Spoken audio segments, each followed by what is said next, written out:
अभी आज ही poster launch होगा, ठीक है। अच्छा अच्छा, बहुत बढ़िया। कब, आज कितने बजे लॉन्च होगा? करीब 2 बजे करीब। नमस्ते भैया। नमस्ते जी। एंजल म्यूजिक से बोल रहे हैं सर? हाँ जी, हाँ जी।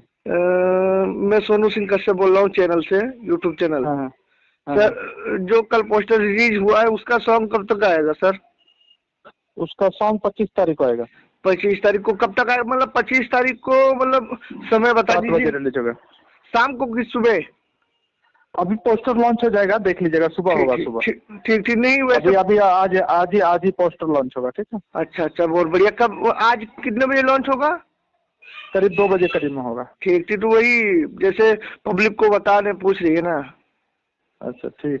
ठीक, नमस्ते सर, थैंक यू। हाँ, खुश है। तो भैया सुना ना, एंजल म्यूजिक से बहुत बड़ा धमाका होगा भैया हो। आज आ रहा है 2 बजे टीजर।